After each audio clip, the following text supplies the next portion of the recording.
Olá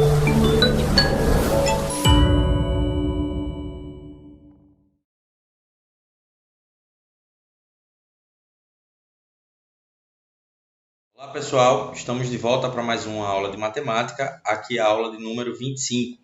Nessa aula nós vamos fazer uma introdução ao estudo da geometria plana. Para estar fazendo esse estudo, eu trouxe aqui algumas definições e postulados. Lembre-se que os postulados eles são aceitos sem ter necessariamente uma prova matemática. Então, uma das primeiras coisas que a gente precisa conhecer é a definição de ponto. Então, o ponto ele não possui dimensão e indica uma localização no espaço ou no plano. Eu tenho aqui a representação de dois pontos, o ponto A e o ponto B. Apesar de eu precisar fazer uma bolinha para indicar aonde está o ponto A e o ponto B, nós não vamos considerar que eles têm dimensões. E outra coisa importante é que geralmente nós usamos letras maiúsculas do nosso alfabeto para estar representando os pontos, né? Para estar dando nome aos pontos. Outra coisa que nós precisamos conhecer é o conceito de reta. Então, a reta é formada por um conjunto infinito de pontos, pode ser determinada por dois pontos distintos quaisquer, é infinita em seus dois sentidos e não tem largura. Eu tenho aqui também como exemplo uma reta R, ela tem infinitos pontos, tanto para a esquerda como para a direita. Não dá para desenhar infinitos pontos, então nós desenhamos apenas um pedaço dela. E apesar dela ter infinitos pontos, basta eu passar uma linha reta pelo ponto A e pelo ponto B que eu posso determiná-la. Uma coisa aqui importante vocês saberem é que eu posso representar as retas por letras minúsculas do nosso alfabeto. Aqui ao lado eu coloquei as duas representações possíveis. Eu posso colocar os pontos que são usados para determiná-las, A e B, e em cima uma setinha dupla, ou colocar aqui uma letra minúscula que indica o nome da reta. Outra informação que nós precisamos conhecer é o conceito de plano. O plano é a região plana que se estende infinitamente e é capaz de conter infinitos pontos e retas. É o local onde a gente localiza os pontos, desenha as retas e as figuras geométricas no futuro.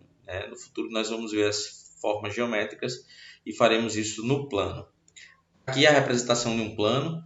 Geralmente nós usamos um paralelogramo com uma certa cor para poder estar representando o plano. E aqui eu tenho alguns pontos que foram localizados e algumas retas, como a reta S, a reta R e a reta T. O plano ele é infinito, então não dá para desenhar algo que é infinito. Então nós só representamos uma parte dele. Outra coisa que é importante é você perceber aqui as letras que são usadas para representar os planos. Então geralmente usamos letras gregas para representar. E nesse caso aí foi usado a letra alfa. Bom, avançando, eu trago aqui também o conceito de semi-reta. É uma fração de reta que tem início em um ponto e se prolonga indefinidamente em um de seus sentidos. Então, tenho aqui o início em A, passando por B. O A ele não é infinito, a parte de cá ela começa no ponto A, mas depois que passa do B ela é infinita. Então, ela é chamada de semi-reta. Para estar representando a semi-reta, basta colocar os dois pontos que foram usados para determinar a semi-reta e uma setinha em cima, uma setinha apenas para um lado. Eu tenho também o conceito de segmento de reta. O segmento de reta geralmente é usado para estar ajudando a gente a desenhar as figuras geométricas, né? Porque como ele vai ter um início e um fim, é fácil dele ser medido. Então tem aí o segmento de reta, uma fração da reta com início e fim definidos por pontos, e por isso pode ser medido. Eu tenho aqui a representação do segmento de reta. Eu tenho um ponto A, que seria o início desse segmento, e o ponto B, que seria o fim. E aqui ao lado a forma da gente representar esse segmento de reta, colocando justamente os dois pontos que determinam ele e um traço em cima. Bom, outra coisa que nós precisamos conhecer é o conceito de retas paralelas.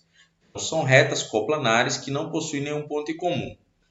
As retas coplanares são retas que pertencem ao mesmo plano. E no caso das paralelas, elas não vão ter pontos em comum.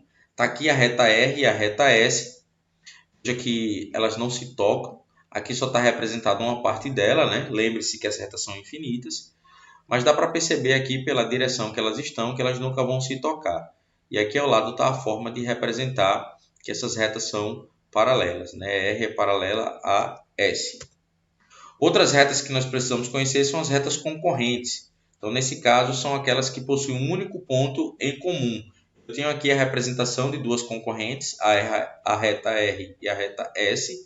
Elas são concorrentes no ponto P. Apenas esse ponto P é comum entre as duas retas. E aqui ao lado eu tenho uma forma de representá-las, né? A gente pode ler aqui como a intersecção entre R e S é igual ao ponto P. Eu tenho também um tipo de reta concorrente especial, que é chamado de retas perpendiculares. Então, aqui ao lado eu tenho a reta S perpendicular à reta R. Isso acontece quando os ângulos que elas formam são de 90 graus. Então, eu tenho aqui 4 ângulos de 90 graus formados pela reta R e S. E a forma de representar elas é com esse símbolo que parece um T maiúsculo de cabeça para baixo. Então, aqui eu leio que R é perpendicular a S. E ela também não deixa de ser retas concorrentes. Bom, retas reversas são retas que não pertencem ao mesmo plano e não têm ponto em comum. Então, não são nem paralelas e nem concorrentes. E aqui está um exemplo, você tem um plano desenhado ali atrás e elas não pertencem a esse mesmo plano, certo? Nunca vão se tocar, então elas ganham esse nome de retas reversas. Bom, pessoal, avançando aqui em geometria, nós vamos ver o conceito agora de ângulos. Então, os ângulos aí, eles são definidos através de abertura. Então, o ângulo é a abertura entre duas semi-retas de mesma origem. Eu tenho aí uma imagem mostrando justamente essa abertura. Eu tenho uma semi-reta que vai de A, começa em A e passa por B, e tem outra semi-reta que começa em A e passa por C. E essa abertura entre elas duas é o que nós chamamos de ângulo. O ponto A também é chamado de vértice do ângulo. A representação desse ângulo, nós podemos usar apenas o vértice, a letra A, e coloca um circunflexo em cima, ou nós usamos os 3 pontos, né? O B e o A que determina a primeira semi-reta e o A e o C que determina a segunda semi-reta. Então ficou BAC, ou o contrário, CAB, não esquecendo do circunflexo em cima do vértice. Então, todas essas aí são formas para estar representando esse ângulo. Medida de um ângulo. Como é que a gente pode medir um ângulo? Geralmente nós usamos os graus para medir um ângulo. Um exemplo aí, eu tenho um ângulo A de 30 graus. Como é que eu represento? Eu coloco medida de A igual a 30 graus. Os ângulos eles são medidos em graus. E geralmente no início do estudo nós vamos conseguir perceber essa medida por algumas regrinhas que nós vamos conhecer. Mas, num aprofundamento, nós vamos poder usar um instrumento chamado transferidor para a gente estar medindo os graus de um ângulo. Outra coisa que é importante é saber que uma circunferência ela pode ser dividida em 360 partes. E cada uma dessas partes ela corresponde a um grau. Tem uma imagem aqui que eu trouxe para vocês perceberem com essa divisão. Eu tenho aqui uma circunferência, tem uma partezinha pequena dela, essa partezinha aí tem uma abertura também, é 1 grau. E aqui eu tenho uma parte da figura sendo ampliada para vocês perceberem aqui a localização desse 1 grau mostrado aqui na circunferência. Bom, alguns ângulos eles ganham nomes especiais. É o caso aí do ângulo reto, que ele tem uma medida de 90 graus. Então, ele geralmente é desenhado dessa forma e ele tem esse símbolo aqui, que é um quadradinho com a bolinha no meio, para garantir que ele tem 90 graus. Então, toda vez que você vê esse símbolo, você pode estar chamando ali de ângulo reto. Existem ângulos também que são chamados de agudo. Quando é que ele é chamado de agudo? Quando a medida dele for menor que 90 graus. Então, eu tenho aqui uma imagem mostrando um ângulo menor que 90 graus.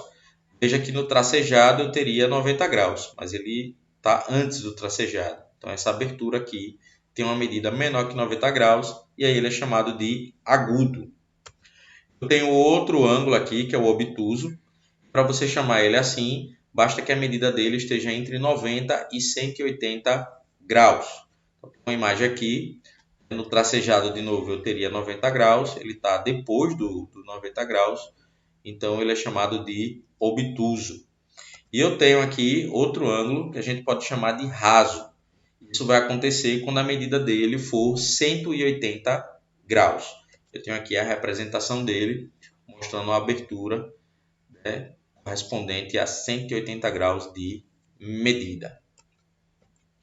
Bom, eu ainda tenho outros ângulos que recebem nomes especiais. Nesse caso aí eu tenho um ângulo nulo. O nome já dá uma ideia do que ele é. É um ângulo que tem a medida de 0 graus. Eu tenho aqui a sua representação. Nesse caso aqui foram usadas duas semirretas, uma de O passando por G e a outra de O passando por H. Mas como G e O estão localizados, né, no mesmo lugar, então as duas semirretas elas não apresentam uma abertura entre elas. Então essa medida aqui é de 0 graus. O outro ângulo que eu posso ter é o ângulo de uma volta completa, que a gente chama de giro de uma volta. Um giro obtido através de uma volta completa em torno do vértice de uma semirreta. Eu tenho aqui, ó, de novo, a semirreta de O passando por G e de O passando por H. Só que uma delas girou, fez uma volta completa e voltou aqui para a posição inicial. Nesse caso aí, o giro de uma volta completa daria 360 graus. Ângulos notáveis. Então, alguns ângulos, eles apresentam algumas propriedades que vão ajudar a gente a resolver alguns problemas. Então, eu trago aí o ângulo oposto pelo vértice. Eu tenho uma imagem mostrando duas retas concorrentes e aí nós temos 4 ângulos determinados por essas retas concorrentes. O vértice seria esse ponto central e esses ângulos são opostos pelo vértice. Qual é a propriedade que eles apresentam? É que a medida do ângulo X e a medida aqui do ângulo Z, elas são iguais, certo? Então, os dois apresentam aí a mesma medida. Ângulos complementares. Então, são ângulos que, após somados, resultam em 90 graus. Então, eu tenho aqui a representação de dois ângulos, o alfa e o beta. E se eu somar esses dois ângulos, o resultado dá 90 graus. Então, tenho aqui a medida do ângulo beta e a medida do ângulo alfa igual a 90 graus. Ângulos suplementares.